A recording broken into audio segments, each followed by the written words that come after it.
Hi ಎಲ್ರಿಗೂ ಸಂಜೆಯ ಶುಭಾಶಯಗಳು.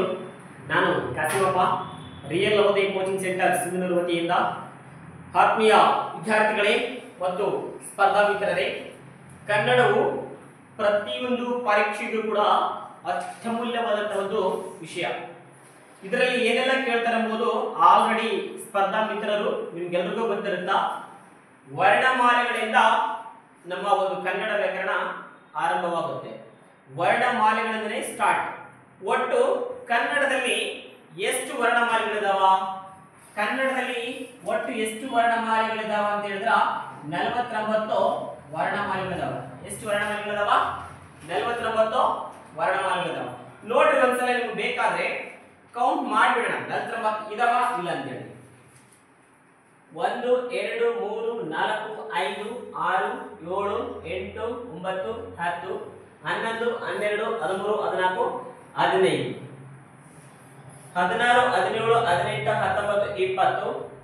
20 21 22 23 24 25 26 27 28 29 30 31 32 33 34 35 36 37 38 39 40 41 42 43 44 45 46 47 48 49.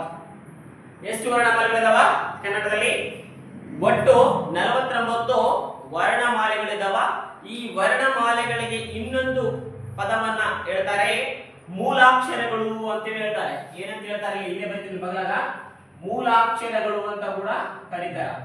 ಕನ್ನಡದಲ್ಲಿರುವ ಒಟ್ಟು ಮೂಲಾಕ್ಷರಗಳು ಎಷ್ಟು ಅಂತ ಕೇಳಿದ್ರೆ ಅದರ ಅರ್ಥ ಇಂಡೈರೆಕ್ಟ್ ಆಗಿ ನಮಗ ವರ್ಣಮಾಲೆಗಳು ಎಷ್ಟು ಅಂತ ಕೇಳಿದಂಗೆ, ರೈಟ್? ಈ ಒಂದು ವರ್ಣಮಾಲೆಗಳನ್ನು ನಾವು ಯಾವೆಲ್ಲ ರೀತಿಯಲ್ಲಿ ವರ್ಣ ಮಾಡಿದೀವಿ ಅಥವಾ ವಿಭಾಗ ಮಾಡಿದೀವಿ ಅಂತ ಹೇಳಿದ್ರ, ಮೊದಲನೇದಾಗಿ ಸ್ವರಗಳು ಅಂತೇಳಿ ಮಾಡಿದೀವಿ. ಮೊದಲನೇದು ಯಾವುದು? ಸ್ವರಗಳು. ಈ ಸ್ವರಗಳು ಅಂದ್ರೆ ಏನಂತ ಹೇಳಿ ನಿಮ್ಗೆಲ್ಲ ಗೊತ್ತಿದೆ. ಸ್ವರಗಳು ಅಂದ್ರೆ ಏನು? ಸ್ವತಂತ್ರವಾಗಿ ಉಚ್ಚರಿಸಲ್ಪಡುವ ಅಕ್ಷರಗಳಿಗೆ ಸ್ವರಗಳು ಅಂತೇಳಿ ಕರಿತೀವಿ.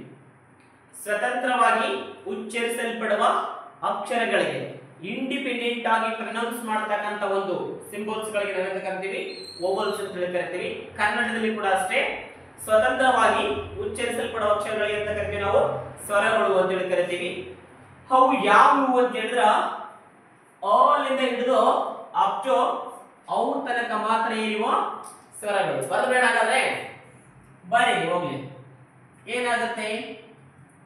ಓ ಆ ಇ ಈ ಓ ಓ ರು ಎ ಐ ಓ ಓ ಹೌ. ಇವೆಷ್ಟಿದಾವ ಸ್ವಲ್ಪ ಎಣಿಸ್ರಿ. ಸ್ವರಗಳು 13 ಇದಾವ. ಎಷ್ಟಿದಾವ ಕನ್ನಡದಲ್ಲಿ? 13. ಒಂದ್ಸಲ ಎಣಿಸ್ಬಿಟ್ರಿ ಅಷ್ಟೇ ನೋಡಿದ್ರೆ. 1 2 3 4 5 6 7 8 9 10 11 12 13. ಸ್ವರಗಳು ಎಷ್ಟಿದಾವ ಹಾಗಾದ್ರೆ? ಸ್ವರಗಳು 13 ಇದಾವ. ಈ ಒಂದು ಸ್ವರಗಳನ್ನ ನಾವು ಪುನಃ ಎರಡು ರೀತಿಯಾಗಿ, ಆಕ್ಚುಲಿ 3 ರೀತಿಯಾಗಿ ಪ್ರೊನೌನ್ಸಿಯೇಷನ್, 3 ರೀತಿಯಾಗಿ ಡಿವೈಡ್ ಮಾಡ್ತೀವಿ ನಾವು. ಅಂದ್ರೆ 3 ರೀತಿಯಾಗಿ ಭಾಗ ಮಾಡ್ತೀವಿ. ಹ್ರಸ್ವ ಸ್ವರಗಳು, ದೀರ್ಘ ಸ್ವರಗಳು, ಕ್ಲುಪ್ತ ಸ್ವರಗಳು ಅಂತೇಳಿ ಮಾಡ್ತೀವಿ. ಬಟ್ ಮೇನ್ಲಿ ಆಗಿ ಬರ್ತಕ್ಕಂಥ ನಮ್ಗೆ ಎರಡು ವಿಧಗಳು. ಒಂದು ಹ್ರಸ್ವ ಸ್ವರ ಇದೆ, ಒಂದು ದೀರ್ಘ ಸ್ವರ. ನೋಡೋಣ. ಹಾಗೆ ಮತ್ತೆ ಡಿವೈಡರ್ ಅಲ್ಲಿ ಮಾಡೋದಾದ್ರೆ ಸಾಫ್ಟಾಗಿ ಇದರಲ್ಲಿ ಹ್ರಸ್ವ ಸ್ವರ ಅಂತ ಹೇಳಿ, ಯಾವುದು? ಹ್ರಸ್ವ ಸ್ವರಗಳು. ಹ್ರಸ್ವ ಸ್ವರಗಳು. ಹ್ರಸ್ವ ಸ್ವರಗಳು ಅಂದ್ರೆ ಏನು? ಕಡಿಮೆ ಉಚ್ಚಾರ ಅಥವಾ ಕಡಿಮೆ ಒಂದು ಏನಂತ ಕರಿತೀವಲ್ಲ, ಕಡಿಮೆ ಉಸಿರಿನಿಂದ ಉಚ್ಚರಿಸಲ್ಪಡುವಂತ ಅಕ್ಷರಗಳಿಗೆ ಅಂತ ಕರಿತೀವಿ ನಾವು ಹ್ರಸ್ವ ಸ್ವರ. ಜಾಸ್ತಿ ಉಸಿರಿನಿಂದ ಉಚ್ಚರಿಸಲ್ಪಡ್ತಕ್ಕಂಥ ಅಕ್ಷರಗಳಿಗೆ ದೀರ್ಘ ಸ್ವರ. ಕಡಿಮೆ ಉಸಿರಿನಿಂದ ಉಚ್ಚರಿಸಲ್ಪಡ್ತಕ್ಕಂಥ ಅಕ್ಷರಗಳು ಯಾವ್ಯಾವು? ಇಲ್ಲಿ ಈ ಒಂದು ಹ್ರಸ್ವ ಸ್ವರಗಳು ಯಾವುದು ಅಂತ ಹೇಳಿ ನೋಡ್ಬಿಟ್ರೆ ಫಸ್ಟ್ ಇಲ್ಲಿ ಹ್ರಸ್ವ ಸ್ವರಗಳು ಅ ಇ ಓ ರು ಎ ಐ ಓ. ಎಷ್ಟಾದವು? 1 2 3 4 5 6 7 7. ಎಸ್ ಅ ಆಮೇಲೆ ಇ, ಆಮೇಲೆ ಓ, ರೋ, ಎ, ಐ. ಎ ಸಾಧು ಎಣಿಸಲು ಸರಿ. ಸಾರಿ ಇನ್ನೊಂದು ಬಿಟ್ಟೆ ನಾನು. ಐ ಆದ್ಮೇಲೆ ಓ ಒಂದು ಬರಿಬೇಕು. ಓ 1 2 3 4 5 6 7 ನೋಡ್ರಿ. ಎಸ್ ಅಂದ್ರೆ ಕಡಿಮೆ ಉಸಿರಿನಿಂದ ಉಚ್ಚರಿಸಲ್ಪಡುವಂತಹ ಅಕ್ಷರಗಳಿಗೆ ಹ್ರಸ್ವ ಸ್ವರಗಳು. ಹಾಗಾದ್ರೆ ಹ್ರಸ್ವ ಸ್ವರಗಳ ಸಂಖ್ಯೆ ಎಷ್ಟು ಅಂತೇಳಿ ನಿಮ್ಗ ಪರೀಕ್ಷೆಯಲ್ಲಿ ಪ್ರಶ್ನೆ ಕೇಳಿದ್ರು ಕೇಳಬಹುದು. ಹ್ರಸ್ವ ಸ್ವರಗಳು ಯಾವ ಅಂತ ಕೇಳಿದ್ರು ಕೂಡ ಕೇಳಬಹುದು.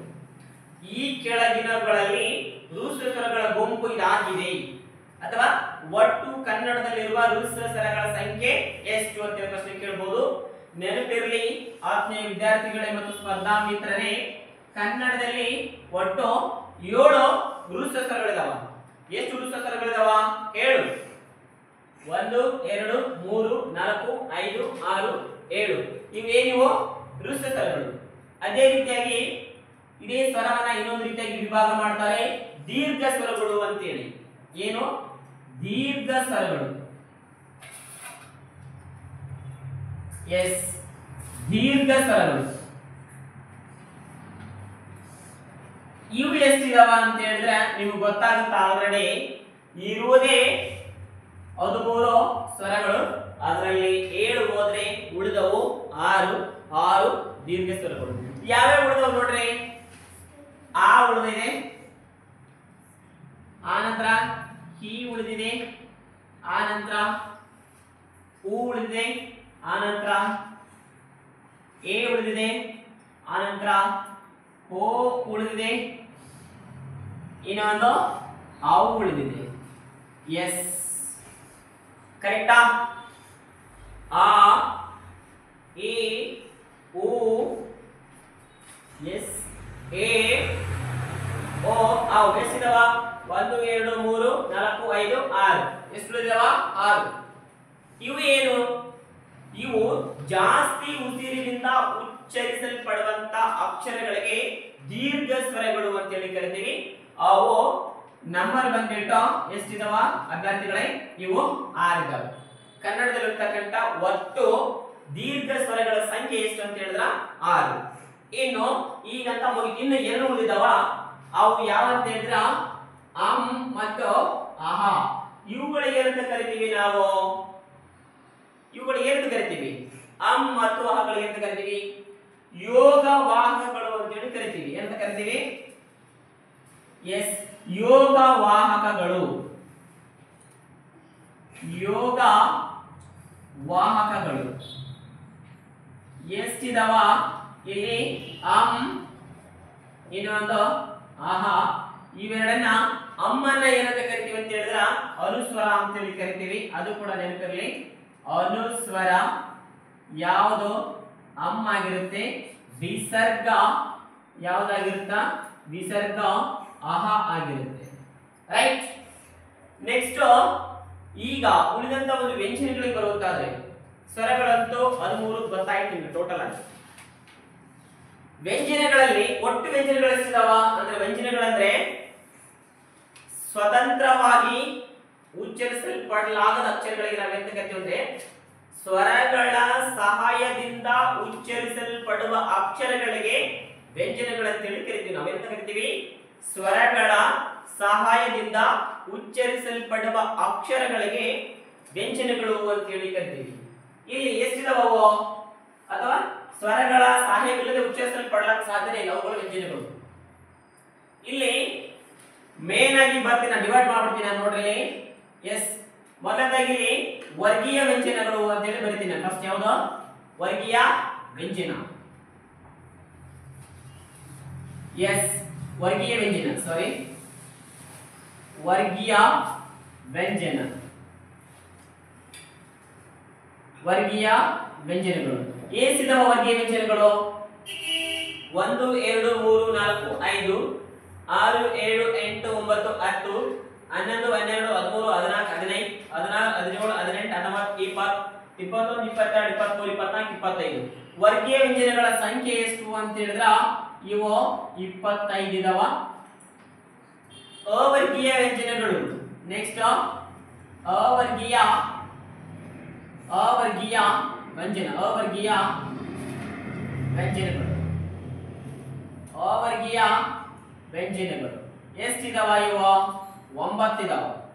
ಯಾವ ಅಂತ ಹೇಳಿದ್ರ ಯ ರ ಲ ಬ ಶ ಶ ಸ ಹ ಳ 9 ಇದಾವ. ರೈಟ್. ಇನ್ನು ಇದರಲ್ಲಿ ಏನ್ ಬರ್ತಾವ ಅಂತ ಹೇಳಿದ್ರಲ್ಲಿ ಎಸ್ಪೆಷಲಿ ಇಲ್ಲಿ ಅನುಸ್ವರಗಳು ಅಂತ ಹೇಳಿ ಸಾರಿ ಅನುನಾಸಿಕಗಳು. ಯಾವ ಅನುನಾಸಿಕಗಳು ಅಂತ ಹೇಳಿ ಬರ್ತಾ ಇದೆ. ಅನುನಾಸಿಕಗಳು ಯಾವ ಅನುನಾಸಿಕಗಳು ಎಷ್ಟಿದಾವ ಅಂತ ಹೇಳಿದ್ರ 5 ಇದಾವ. ಅವು ಯಾವ ಅಂತ ಹೇಳಿದ್ರ ಞ ಞ ನ ನ ಮ ಎಷ್ಟಿದಾವ? ಞ ಞ ನ ನ ಮ 5 ಇದಾವ. ಇವು ಲಾಸ್ಟ್ ಏನ್ ಬರ್ತಾವ ಅವುಗಳಿಗೆ ಅಂತ ಕರಿತೀವಿ ನಾವು ಎಸ್ಪೆಷಲಿ ಅನುನಾಸಿಕಗಳು ಅಂತ ಬರ್ತೀವಿ. ಇನ್ನು 4ನೇದು ಯಾವುದು? ಅಲ್ಪ ಪ್ರಾಣಗಳು ಅಂತ ಹೇಳಿ ಬರ್ತಾವ. ಯಾವುದು? ಅಲ್ಪ ಪ್ರಾಣಗಳು ಅಂದರೆ ವ್ಯಂಜನಾಕ್ಷರದ ಮೊದಲನೆಯ ಮತ್ತು 3ನೆಯ ವರ್ಗದ ಅಕ್ಷರಗಳಿಗೆ ಅಲ್ಪ ಪ್ರಾಣಗಳು ಅಂತ ಹೇಳಿ ಕರಿತೀವಿ. ಇವೇನ್ ಬರ್ತಾವಲ್ಲ ಕ ಚ ಟ ತ ಪ ಗ ಜ ಡ ದ ಬ ಇವು ಏನಿವು? ಇವುಗಳಿಗೆ ಎಂತ ಕರಿತೀವಿ ನಾವು? ಅಲ್ಪ ಪ್ರಾಣಗಳು ಅಂತ ಕರಿತೀವಿ. ಏನಿವ? ಅಲ್ಪ ಪ್ರಾಣಗಳು. ಅಲ್ಪ ಪ್ರಾಣಗಳು, ಅಲ್ಪ ಪ್ರಾಣಗಳು ಅಂದ್ರೆ ಕಡಿಮೆ ಉಸಿರಿನಿಂದ ಉಚ್ಚರಿಸಲ್ಪಡ್ತಕ್ಕಂಥ ಅಕ್ಷರಗಳು. ರೈಟ್. ಸ್ವರಗಳಂದ್ರೆ ಏನು? ಸ್ವತಂತ್ರವಾಗಿ ಉಚ್ಚರಿಸಲ್ಪಡುವ ಅಕ್ಷರಗಳಿಗೆ ಅಂತ ಕರಿತೀವಿ ನಾವು ಸ್ವರಗಳಂತ ಕರಿತೀವಿ. ನುಡಿಸ ಸ್ವರ ಅದರಲ್ಲಿ ಕೂಡ ಕಡಿಮೆ ಉಸಿರಿನಿಂದ ಒಂದು ಮಾತ್ರೆ ಕಾಲದಿಂದ ಆಕ್ಚುಲಿ ಏನಿದೆ ಸ್ವರಗಳಂತ ಹೇಳಿದ್ರ ಒಂದು ಮಾತ್ರೆಯ ಕಾಲದಿಂದ ಉಚ್ಚರಿಸಲ್ಪಡುವ ಅಕ್ಷರಗಳಿಗೆ ಸ್ವರಗಳು ಅಂತ ಕರಿತೀವಿ. 2 ಮಾತ್ರೆಯ ಕಾಲಗಳಲ್ಲಿ ಉಚ್ಚರಿಸಲ್ಪಡ್ತಕ್ಕಂಥ ಅಕ್ಷರಗಳಿಗೆ ದೀರ್ಘ ಸ್ವರ ಅಂತ ಕರಿತೀವಿ. ಇಲ್ಲಿ ಅಲ್ಪ ಪ್ರಾಣಗಳು, ಅಲ್ಪ ಪ್ರಾಣ ಅಂದ್ರೆ ಕಡಿಮೆ ಉಸಿರಿನಿಂದ ಉಚ್ಚರಿಸಲ್ಪಡ್ತಕ್ಕಂಥ ಅಕ್ಷರಗಳು ಏನಿದಾವೆ ಇಲ್ಲಿ? ಈ 5 ಇದಾವ, ಈ 5 ಇದಾವ. ಅಲ್ಪ ಪ್ರಾಣಗಳ ಸಂಖ್ಯೆ ಎಷ್ಟು? 10. ಹಾಗಾದ್ರೆ ಮಹಾಪ್ರಾಣಗಳ ಸಂಖ್ಯೆ ಎಷ್ಟು?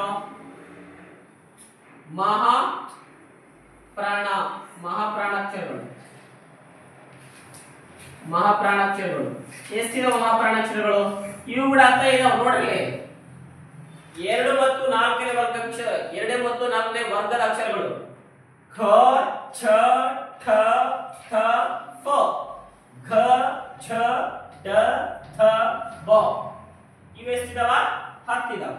ಅಲ್ಪ ಪ್ರಾಣಾಕ್ಷರಗಳು ಕೂಡ 10, ಮಹಾಪ್ರಾಣಾಕ್ಷರಗಳು 10, ವ್ಯಂಜನಗಳು 34, ವರ್ಗ ವ್ಯಂಜನಗಳು 25, ಅವರ್ಗ ವ್ಯಂಜನಗಳು 9, ಸ್ವರಗಳು 13, ಅದರಲ್ಲಿ ದುಷ್ಟ ಸ್ವರಗಳು 7, ದೀರ್ಘ ಸ್ವರಗಳು 6, ಅನುಸ್ವರಗಳು 2, ಒಂದು ಅನುಸ್ವರ ಇನ್ನೊಂದು ವಿಸರ್ಗ.